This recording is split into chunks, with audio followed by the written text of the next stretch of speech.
Welcome back to Beers Up Sports Talk. Sibo in the house. Debo in the house. A very special Victory Monday here today. Yes, sir. Before we get started, let's dive into the beers. Debo, what you got? I went light today. It's been having a lot of beer recently. Bought 8 beers yesterday. Cleared them all out real quick. Or not yesterday, Saturday.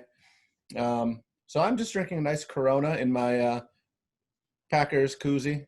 We all know what Corona tastes like. I don't have to tell you how good it is. Delicious. All right. And I'm back on Trillium. I'm drinking daily. First of all, let's check out this can. This can is ridiculous. It is mad nice. Daily serving, blood orange, mango, pineapple, sour. Woo. It is like candy. It tastes just like candy. Brother, man, I Wow, like it. That's really good. How was it? That's really good. All right. Love it. The Bills won. They did. The Packers won. Was that the most important winning right now? Not even close. The biggest win over the weekend was that Joe Biden was elected the 46th president of the United States. While some may say it's still not official, to most of the world it is official. Let's dive right in and just talk about it. D, give me your thoughts on it. Well, first off, is this our 46th episode, by the way? It's close. I don't know. We might be. Whoa. It might be 45. I'm not really sure. I don't want to jinx it. Oh, man. So, I mean, you were very confident. You and I have talked over the past at least 6 months about this, that you thought it was going to be a landslide. Now, electoral vote-wise, it was a landslide. Overall vote, I know he's going to smash the popular vote, but it was a lot closer in the popular vote than I think I expected. Once he started getting out there, for it to be a 306 electoral college win. It doesn't matter. I mean, it matters. Trump is gone. It's good for the United States. But like we talked about in one of the last calls, actually a couple of last calls, is our work's not done. We still have to go out there. We have to make sure that voices are heard, whether it's the LGBT community, whether it's people of color. It doesn't matter. We have to, we have to heal this country, and we have to do it together, and we have to find a way to unify and make it happen. Mm-hmm. The other thing that's big is we have the first ever woman vice president, black vice president, Asian American vice president. This is big. I mean, I'm proud of what happened. The people down in Georgia stepped up. Pennsylvanians, they came out big time. I mean, those were 2 states that I know Michigan and Wisconsin were up in the air, and all the battleground states were worried about. Arizona, like, people voted for the best for the most Americans that can possibly happen for. Like, they didn't vote for themselves. They voted, how can America become great finally?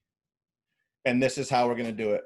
And I'm so excited to see what happens. Like I was saying, we have a lot of work to do, but I think it's a step in the right direction. No, I agree. I mean, you're right. In the end, it's going to be a landslide. Popular vote margin's going to be one of the biggest popular vote margins ever, and the most votes ever given to one candidate. And the electoral college votes in the end are going to be massive too. But the reality is there were some pretty tense moments over the last 5 or 6 days where people were really on edge as to whether or not this outcome was going to turn one way or the other. Here's the reality. Joe Biden probably wasn't the best candidate that we could have asked for, but in this moment, I do believe that a guy that is compassionate, a guy that is caring, and a guy who's been a politician for a long time can hopefully bring some sense of normalcy into a world where we are currently in a pandemic still, 8 months later.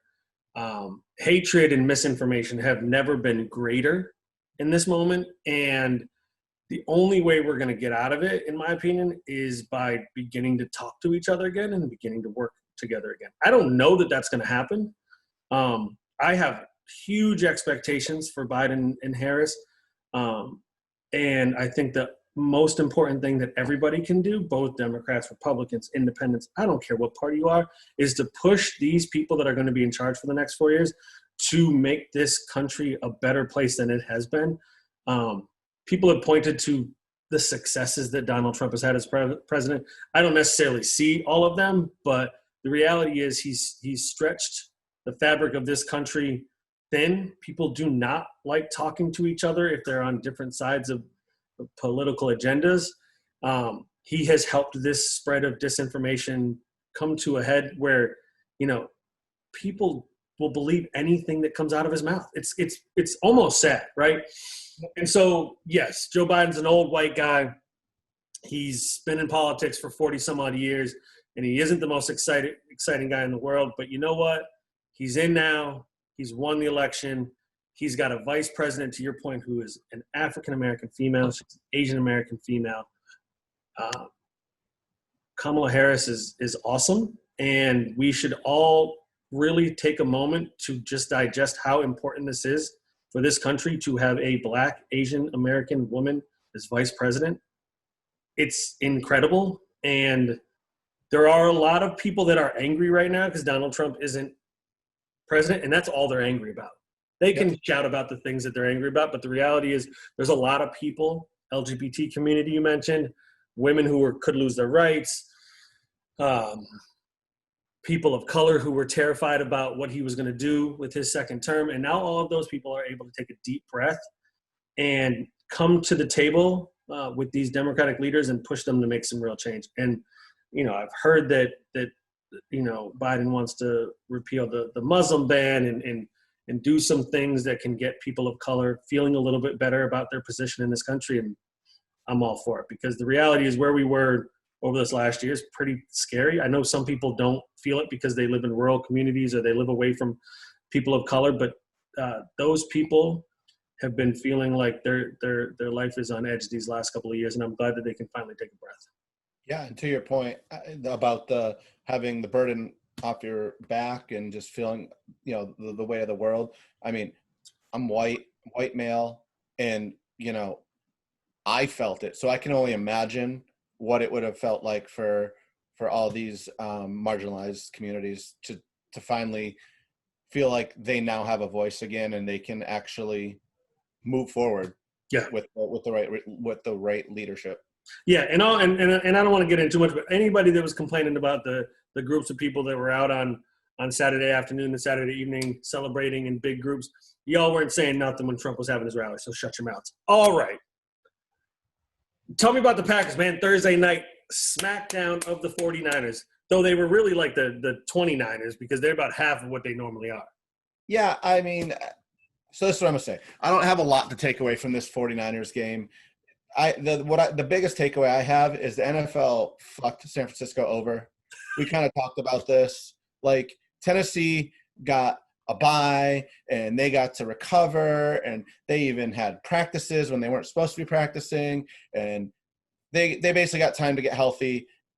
And San Francisco they were literally just like, oh well, go play your game. I don't care that you have 3 or 4 people on COVID IR. And then even the Packers had 2, 3. They had 3 players. It's like all the running backs, right? Basically. Yeah, it was Dylan, Jamal Williams, and they had Kamal Martin, the linebacker. So, okay. Anyway, Aaron Rodgers, Devontae Adams, deadly, probably the best duo in the league. Not being a homer there, but probably right now. What'd you say? They're crushing it, man. It doesn't make no sense. I mean, they're definitely in the top 2, and they're not number 2. I've been hearing that a lot, that for a bunch of different things. It was good to have Aaron Jones back, so that was huge. I mean, we lost 2 running backs. He touched the ball the first 5 out of 6 plays. Like, it was ridiculous. I was like, oh, they'll ease him back in. It was just like run, scream to him, run, pass down the field, run. Awesome. Hey, MVS, way to drop that ball and then all of a sudden blow up for 53 yards and 2 touchdowns. It's not a good litmus test of where the Packers are. It's a win, getting closer to the number 1 seed.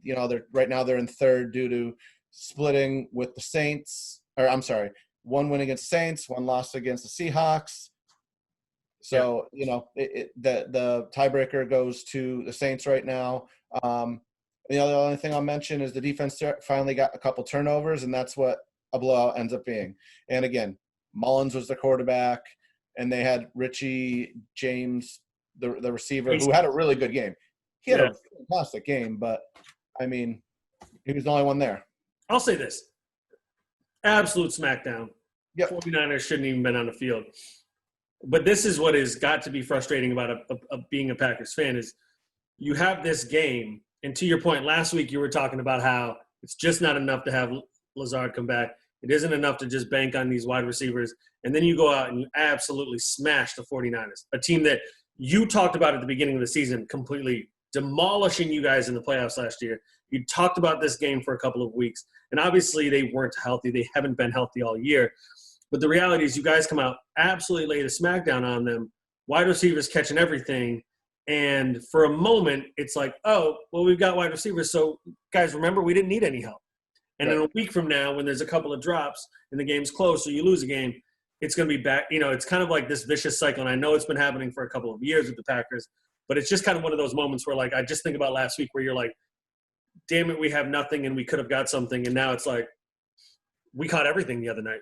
Yeah, I mean, I mentioned it. I want to say 2 or 3. It was 2 or 3 weeks ago when Adams, you know, when they lost the Bucks, and I said when Adams plays great and he's focusing on Adams, it's fantastic. But as soon as it's everyone notices how bad the receivers are when they get beat 38-10.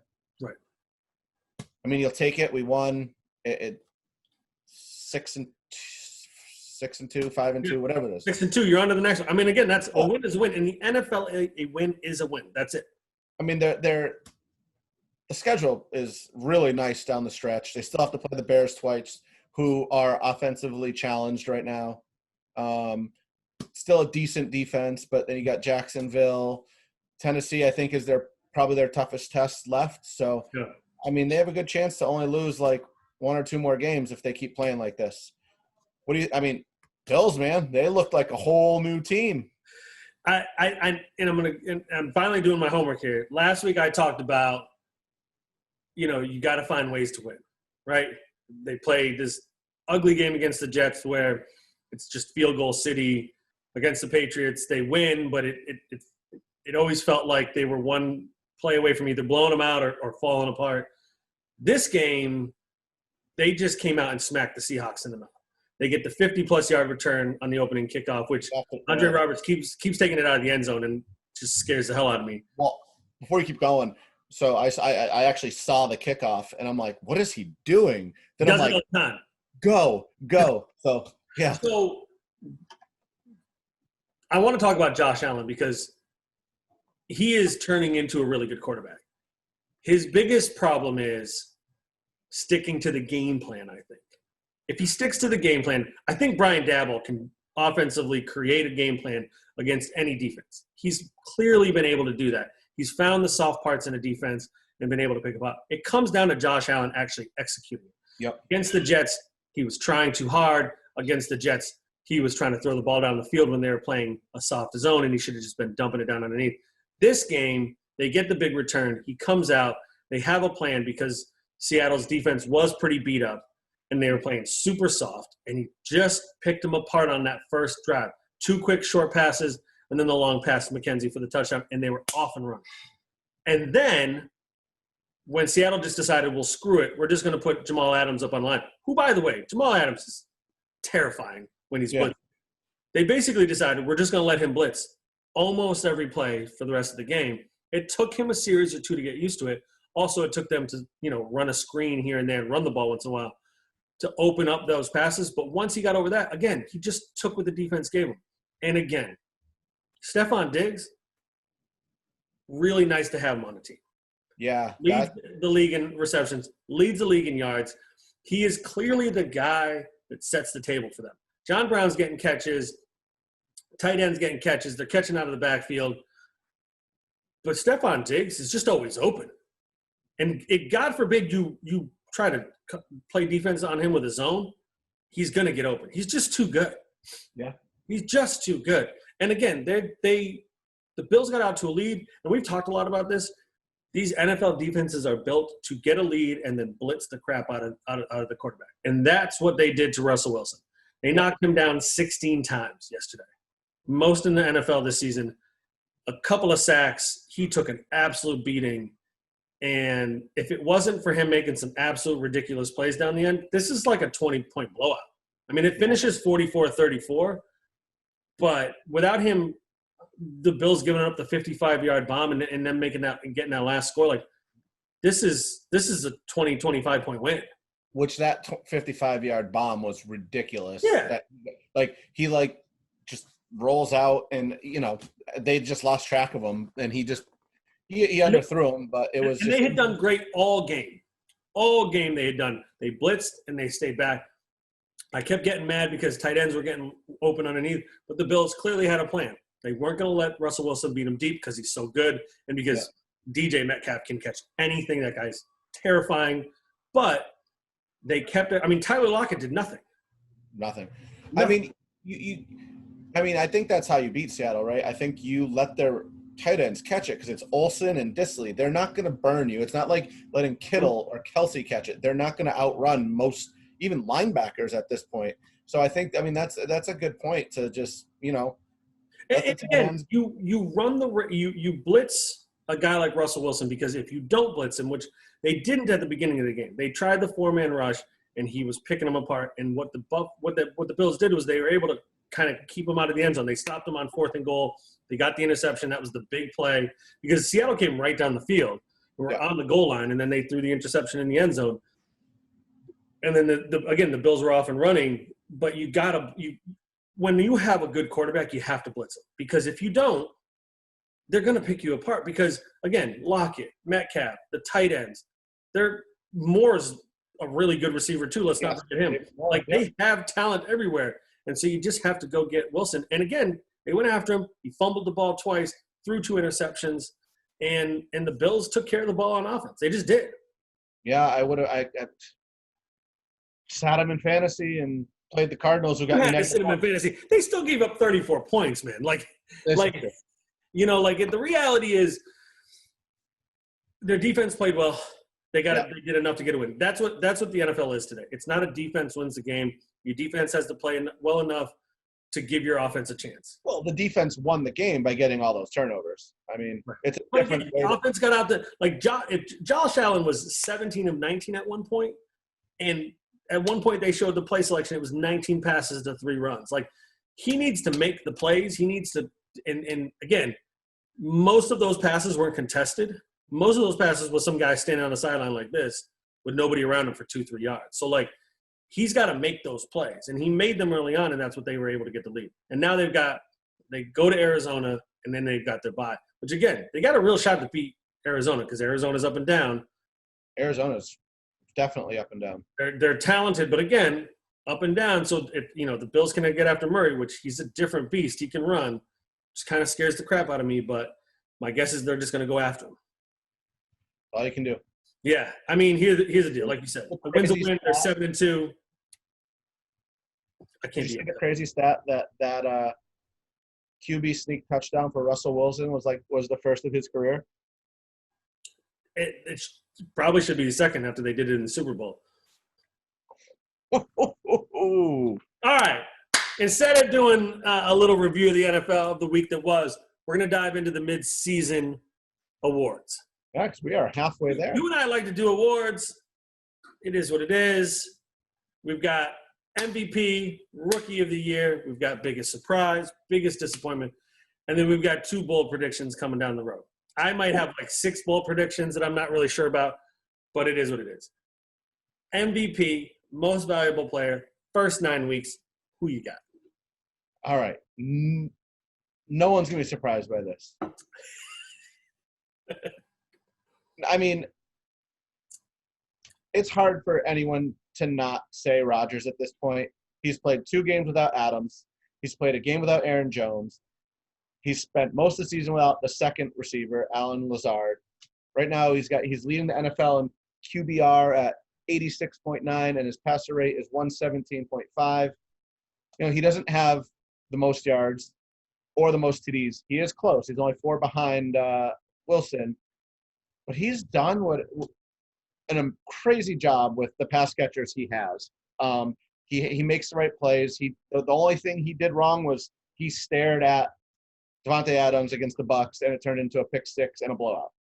So that's his one. That was the one stain. I didn't say this last year. Like he last year he looked terrible. He's definitely playing with a chip. Maybe it's love. Maybe it's him and Danica broke up. Who knows? But I mean, this guy is playing out of his mind right now, and he looks like he's having fun again. So Mahomes is right there, but I'm giving this MVP award to Rodgers until someone goes and takes it from him. All right, I'm flipping it. I'm going Mahomes over Rodgers. You're not wrong. Like, I mean, I know Rodgers has got the 24-2 touchdown to interception ratio. Mahomes has got the 25-1. Yep. Which is stupid. Last year he had 26-9. He's at 25-1 right now. This is looking like 2 years ago when he throws 50 touchdowns. Yep. And your point is well made that Rodgers is doing this without players. I just don't know that there is an offense better than the Kansas City Chiefs. And he is the best part of the best offense in the NFL. And, you know, maybe all his weapons are still there, but he still has to go out and do it. Yep. And they just keep piling on the points. You know, they're like, I swear, I feel like I look at their game like after the first quarter and it's like they're losing to a team like 3-7. And then I look in the third quarter and it's like 47-7. Yeah. They just are unbelievable like that. And so I'm giving it to him. Again, the reality is if Russell Wilson didn't have the game that he had yesterday, I might have picked him. I might have picked Rodgers. Like, the reality is up until yesterday, it was one of those three quarterbacks. They're all playing out of their mind. They're all the ones that are kind of dragging their teams to victories week after week after week. I absolutely love seeing all the offense in the NFL. When I watch a game on TV, like when I was watching the Ravens and Colts yesterday and there wasn't offense, it's just kind of disgusting and gross. Like, you got to stop just doing the read option for 3 plays and then punting Baltimore. You got to figure something else out. Yeah, no, I agree. And the one thing I will say about Mahomes is, you know, I can say Rodgers doesn't have the weapons. Yes, he has Tyreek Hill, Mahomes that is, but has Tyreek Hill, he has Travis Kelce. If Hardman or Robinson or Watkins go to any other team, are they as good? Probably not. Your Right. point is well made. Yeah, I mean, and so like, he's got two, and Edwards-Helaire is a good passer, but I don't think he has the most stellar. Like, no, you could say the running backs are better on the Packers. You could say that the wide receivers are. I mean, who's a better wide receiver, Tyreek Hill or Devontae Adams? I don't know that you can answer that question. Right. I probably might pick Adams, but like, if they're both world class, and then after that, they're two different styles of receiver. But what I'm getting at is the Falcons probably have a more talented pass catching group overall with Julio, Ridley, Hurst, Gage. Right. All they got Zacchaeus, or whatever his name is, and I think Mahomes is doing a really good job with slightly above average in Hardman. Hardman's fast. Robinson is fast, and I think and Mahomes sometimes people say he's got so many great weapons. I mean, Sammy Watkins is not quite a great weapon. Is Sammy Watkins even playing these days? Like, he's not even playing right now. But you know what I'm trying to say. Right. Like, no, I totally get it. I would have no problem if Mahomes won the MVP, but I'm going to go with Rodgers because I'm a Packer. My hope is that those two just keep rocking off, and that at the end they both have like 60 touchdowns and 3 interceptions, and it's just like a ridiculous stat line that nobody can ever. And then they share the MVP. Like, was it? I can't remember who it was. Was it? It was Steve McNair and Peyton Manning. Who was it? Steve McNair and Peyton Manning. Oh. You don't want to know why I know that, but I know they shared the MVP. Favre shared one too. Maybe. All right, let's move on. Rookie of the year. Who you got? So I'm between James Robinson and Justin Herbert. Right now, James Robinson is 6th in the league And, once Edwards-Helaire and Todd Gurley have their bye, because they have not had a bye yet, he's going to easily jump in front of them because he's only like 10 yards behind. But like every award for offense, it's going to a quarterback. So I'm going with Herbert. He's put his team in line multiple times to win games. There's been a missed field goal. He threw 2 good balls, one to Mike Williams and one to the guy that dropped it after coming down with it. I forgot his mind. And he's had a makeshift backfield all season too. Eckler got hurt first game of the season with Tyrod Taylor, so he hasn't even played with Eckler. Justin Jackson got hurt on the first play of the game yesterday, and then he ended up leaving after the third play when he realized he couldn't play. He's been playing with Joshua Kelly. He just had Tremont Pope. Kalen Ballage came back around. They're not great running backs right now. And he's out here. He's got 18 touchdowns, 5 interceptions, and that's missing a game. Yeah. And so he's only played in 7 games, and I think he's having a great year. He's over 100 with his passer rating, and he's in the mid-80s for QBR. So I think he's the rookie of the year. I know we could give it to Burrow. I know we could give it to Robinson, like I was saying, but I got to go with Herbert. Yeah, I had Burrow for a second. He's got some pretty cool stat lines that he's accomplished so far. Justin Herbert is doing this, and clearly that team doesn't know how to play defense or win games. Like, this is banana land what's happening right now. Like, he is leading this team into victory, and then it's getting snatched from them week after week. And he's a rookie. He's going to have the opportunity to build on this. The Chargers had a defense in years past.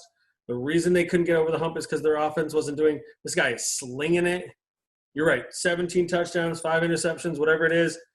I think he's just the best but best rookie playing right now. Burrow's good. He's been a little up and down. He's been okay. James Robinson's been really good. Justin Jefferson from the Vikings has put up some ridiculous stat lines. But, this guy is a guy who's just chucking it all over the field with accuracy, with success, and he's, to your point, 7 games into his career. The Chargers right now got to be feeling really good. Really good. Everybody thought and Burrow's playing great, don't get me wrong. But Herbert's been the more exciting quarterback, in my opinion, and he's got better numbers. So I'm going Herbert. It is what it is. All right. Biggest surprise so far, what do you got? I think right now I'm surprised at how many, since we're on Justin Herbert, how many teams have embraced the rookie quarterbacks. Like the Cowboys? Well, they kind of had to, but I'm talking Herbert, we're talking Joe Burrow, Tua. They replaced them, even though, aside what Ryan Fitzpatrick has done in the past, he has led them to a pretty decent start. But now they threw Jake Luton in there. I know Minshew's hurt, but they're all like, you know what? We have to find out what we have now so we know if we have it. And that brings me to, what the fuck is the Washington football team doing starting Alex Smith? Like, I understand it. I'm happy for the guy. By the way, rip Kyle Allen's ankle. I saw it live, and I was like, that's snapped, and Jacob kind of freaked out. I didn't see it. I don't want to see it. With I get it. Haskins hasn't been great, but let him start. You got to find out what you have. And if you lose, what's the worst that can happen? Maybe you have a shot at Trevor Lawrence. Right. That's a great point. It's so interesting how years ago you drafted a quarterback and you had him sit for 3 years because he was the future of your franchise. And now there's this clear idea of like, we're going to invest this draft capital in this person because we had a bad year last year, and we're going to just see if they can go. Now, let's be clear. Joe Burrow was always going to start, but Tyrod Taylor could be in the game right now. Ryan Fitzpatrick could be in the game right now. Minshew would be in the game right now if he wasn't hurt. That's fair. The reality, but it's a good point to be made. The reality is we're in this space where if you have a young quarterback, you're going from Drew Lock is starting to come around. Broncos are showing a little bit of life, and maybe Elway was onto something. I know there's been a lot of drama, and I'm going to agree with you in this moment. There's been a lot of drama about Haskins. Just put him out there. Again, Alex Smith winning you games doesn't do anything for the future of your team, and Alex Smith probably isn't a part of the future of your team. So I'm with you on that. My biggest surprise, and maybe it wasn't a surprise to some people, but the fact the Steelers are 8-0 is pretty impressive. Now, I know they were on the cusp. We talked about this at the beginning of the season. They were on the cusp of the playoffs last year without a quarterback. They were literally running out like hobos in the streets. It is what it is. But just because Big Ben comes back doesn't mean they all of a sudden become a team that is undefeated after halfway through the season. Franchise record 8-0. And and they're just winning games. It's not always pretty. They're not necessarily blowing teams out, but they are finding ways to win. They've lost a couple of guys on defense, but their defense is still really good. They have the third most points scored. They've let up the third least amount of points in the league. They are getting it done on both ends of the field. They're going to be really tough to beat. Steeler Nation had that gasp of air when Ben was limping around and then threw the touchdown pass, and they were like, "Oh, no biggie." I mean, it kind of just blows my mind. Again, we're seeing all these old quarterbacks that have been around the league forever. You got Breeze, you got Brady, Roethlisberger, all these guys that have kind of been doing it for a while. You kind of forgot about Ben because he was out for last year, and you don't know what you're going to get back. Again, you think he's going to play, but again, this was the guy that almost quit 3 years ago. Yep. And now he's back leading this team, picking up wide receivers left and right that are balling out. They keep winning. It's 8-0. They're 8-0. Nobody else is undefeated. They just keep on chugging. They're not the flashy score 45 points every week like the Chiefs. They're like, what do we need to win this game? Let's go do it. Yep. All right. Biggest disappointment, what you got? At first, I was going to go with the entire NFC East as a collective. But, I mean, when I say, when beginning of the year, I say the Cowboys are going to go 13-3, and they're currently sitting at 2-7. And now we can't blame it all on Dak, because at the point of Dak getting hurt, they were 2-2. Mm-hmm. I'm sorry, 1-3. They were 1-3, and they had to come back by 1,000 points to the Falcons in the fourth quarter to win that game to get to 1-3. And the game that they won when he got hurt, Dalton had to come back and put him on 2 field goal drives. It's not Dak going down fault. Dalton gets hurt. Now they started DiNucci. Now they just started Gilbert, who actually didn't look awful. He was actually throwing the ball down the field more than DiNucci was allowed to.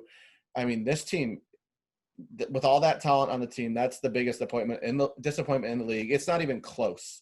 I know we could say the Patriots being 2-5, but I'm not overly surprised by that.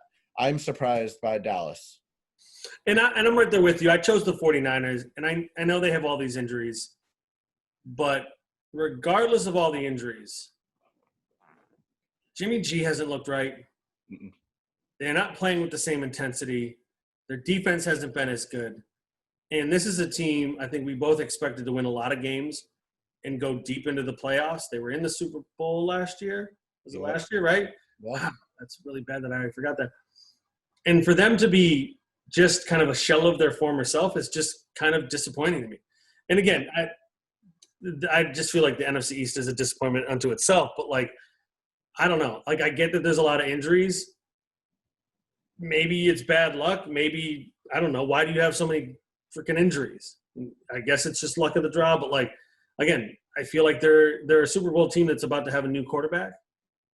It just feels like a team that was supposed to be really good. And now it's going to be hard for them to win games. Yeah. Because quarterback play was awful on Thursday night. Yep. It's going to get better. You don't have anybody to throw it to. Ayuk's going to come back. Kittle is not. But after that, you're kind of Debo. If you're playing the Niners, are you not just putting 8 in the box and blitzing every time? 100%. Yeah. It's just kind of. To me, you're right about the Cowboys. They should be better. And basically what we're talking about is two teams that had a lot of injuries. But again, we've talked about Dallas having an awful defense from the jump. The 49ers, you'd think they'd at least have, like, high-caliber defense. No. You think they'd have something going on in the offense? I mean, they lost Bosa. They've been down Sherman, I believe. Mm-hmm. So, I mean, their defense wasn't – Injuries are part of the NFL. Every team's got injuries. Oh, yeah, I know. That's the thing. The reality is every team has injuries. And, yes, some have more than others. But they're – I don't know, were they 3-5? And they're not getting better. They're not going to – I mean, Mostert's going to come back. But at this point, you just shelve them and let them get healthy for next year. Get a better draft pick is what it is. All right. 2 bold predictions. Start us off with one. D, what you got? Bold prediction number 1. 3 teams from the AFC North and the NFC West are going to make the playoffs. Okay. So I think that the Cleveland Browns are going to hold on and get to the playoffs. Okay. All right. That was kind of one of my bold predictions, so I'm scrapping it. Okay. And I'm going to go with Giants win the NFC East. Bold prediction. Here's the remaining schedule. Okay. Games they can win. Eagles, Bengals, Browns, Cowboys. Games they're probably not going to win. Seahawks and Ravens. Games that are up in the air, Cardinals. Not going to say they're going to win all of them. That division is so tight that a 2 or 3 game winning streak could put you a game or 2 up on the rest of the division. Yep. Bold prediction number 1. I like it. All right, what you got? Number 2. Mine doesn't feel as bold, but this number 2 doesn't feel as bold because I did say that 3 teams from the West are going to make it, but I think it's going to be the Rams jumping both the Cardinals and the Seahawks and winning that division. Okay. Interesting. I did have NFC West score 3 playoff teams. That was – I don't know if the Rams are going to do it, but – I believe – I'm sorry. Go ahead. No, go. You're up. I was going to say the reason I believe this is I think that the Rams' offense is good enough to take it to Seattle, and their defense is good enough to do what Buffalo's defense did to Seattle. Yeah. All right, I'm gonna do the most obvious one. The Jets are gonna go in 60. I don't know that there's a winnable game on their schedule. This one tonight might be it. This one might be it, yeah. I don't know what the score is. You made me turn the TV off. I don't have my phone. It doesn't matter. It doesn't matter. I had one others, but it's not that good. I just don't know. And again, I don't know how hard they're trying. It doesn't seem like they're trying that hard. But I don't know that there's a winnable game on their schedule the rest of the way. And the fact that they're not going to fire Adam Gase, it seems clear that they're not going to fire him. I don't know how players are getting up to play for him. And, typically you fire a coach, you get a little bit of momentum. People start playing for their next contract or whatever it may be. Just seems like, people are happy to just be mediocre and go for that number 1 pick. If they lose tonight, they have a 65% chance of landing that number 1 pick. I don't think they win a game. I mean, people are telling Lawrence that if the Jets get the number 1 pick, he should stay in college. If you go to New York City and get all that money, please stop. Yeah, that is absolutely crazy. And again, Joe Burrow did the same stuff last year. How's he doing right now? He didn't want to go to – it sounded like he didn't really want to go to Cincinnati. How's that working out for him right now? He's the toast of the town. I know they're 2-5 or whatever, but they're playing much better than we thought they would be playing. Please stop with all that bullshit. I can't handle that stuff. Yeah. All right. Now, let's do last call presented by Progression Brewing. Debo, what you got? So over the border in Connecticut, starting November 25th, Mohegan Sun is hosting a 30-team NCAA men's college basketball bubble where they're going to have 9 pods of games, 7 games a day. UMass is one of them. They have 3 teams in their pod that they're going to play a round robin against. hey, it's because I know UMass that they're done after Thanksgiving, so why not let them go play in a bubble and they're not going to miss school. So I think it's a good opportunity for them, for the NCAA, to at least get some basketball in. I look forward to seeing Trey Mitchell tear it up on the court because that kid is a monster. And I can't wait to see what they got. They have retooled that basketball team. They got a bunch of recruits came in, and I think they have a good shot at being pretty decent this year. It's unfortunate we're living in the coronavirus world because it's one of those teams where you're like, man, I wish I could see them in person with the UMass crazies, but maybe next year if he sticks around. So UMass, it'll be on TV from November 25th to December 5th. So college basketball should be awesome. Yeah, man, the bubble basketball worked. Let's do it. No doubt. Let's see him. And listen, UMass has been pretty bad for a long time, so let's hope for some wins. All right, I'm finishing up with the Red Sox bringing back Alex Cora as manager. He got suspended for the year. Suspension lifted. They bring him back. Obviously, we're going to win the World Series now because he's our manager. It's done. It's locked in. I'm honestly happy that they did it. I know he cheated. Hopefully, he doesn't cheat again. But as a manager, he's been pretty damn successful with the Red Sox. And we're going to get some folks back. We're going to be healthy, and we're coming for that ass. It is what it is. Woo. All right, man. Until next time, y'all be good out there. Peace.